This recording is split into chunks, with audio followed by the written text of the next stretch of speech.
SalonQP, now in its third year, is the only watch show in the UK, and it brings together some 40 different watch brands.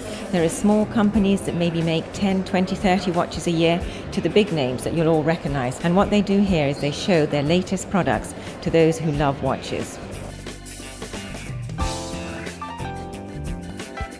Hello, and we're at SalonQP at the Saatchi Gallery in London, and with me is founder of SalonQP, James Gurney. And James Gurney is going to tell us what is so special about SalonQP. What's special is the watches on show.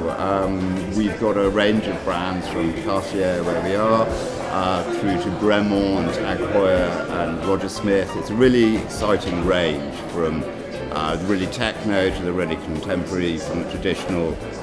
I think what we have here is the best of modern watchmaking in under one roof. And the makers themselves as well. And the makers themselves. One of the things we want to do is give people a chance to go straight to the source, to actually talk to watchmakers and ask the questions they want answered.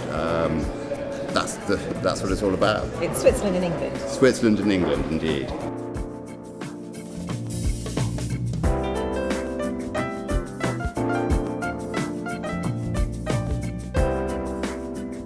Winston have chosen SalonQP to launch a whole new collection of watches called Ocean Sport, and you'll see they're quite sporty for Harry Winston. And what's interesting about this watch is that it's made out of material called xylem. Now, xylem is a zirconium alloy that is usually used in the aerospace industry and never before in the watch industry, and Harry Winston have exclusive use of this material. The collection starts at £10,000 and it's got both men's and women's watches, and what xylem adds to the watch is the fact that it's, believe it or not, stronger than titanium. It's lighter than stainless steel, it's non-corrosive and therefore non-allergenic and scratch-proof. And this women's chronograph, I think you'll agree, is quite a smart-looking watch.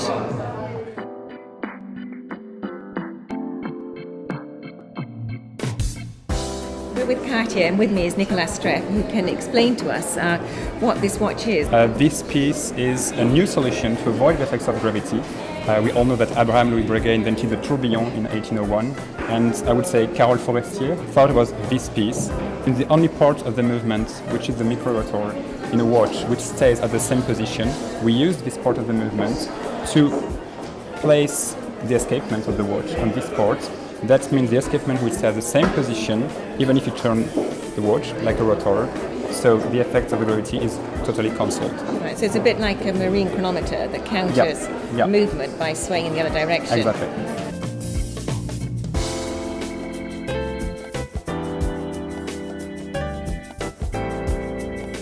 This remarkable clock is the work of inventor John C. Taylor, who came up with the idea of the chronophage, which literally eats time. The beast that sits on top of the dial gobbles up every passing minute as it goes by.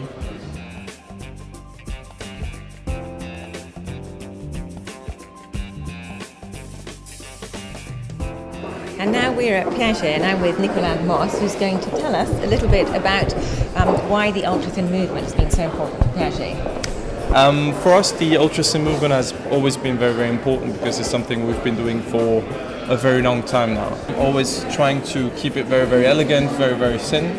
So this is the Altiplano 43 millimeters. Why we call it 43? Because it's a 43 millimeter case size. It has a double record. It's the thinnest automatic movement as well as the thinnest automatic watch. So it's really a celebration of Piaget's know-how in ultra-thin movements, and a modern incarnation featuring the classical timeless Altiplano piece, but in a real modern execution, which is the Altiplano 43.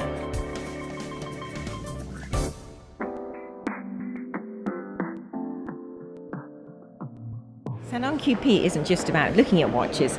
You can even have a go at putting one together yourself, as Gégé Lecoutre has brought over 10 workbenches and all the necessary equipment for you to learn how to put together your own escapement.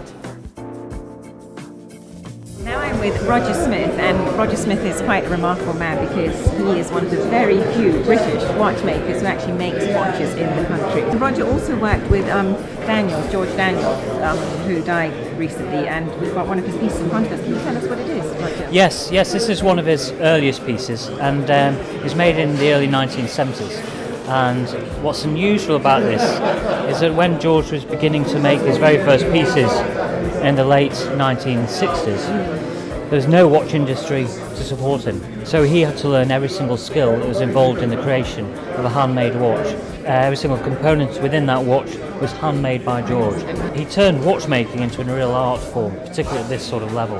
And as I say, it's not just watchmaking, it's trying to create works of art as George did. And, I'm just here trying to continue what he's already done, and, what an amazing legacy that he's left for everyone.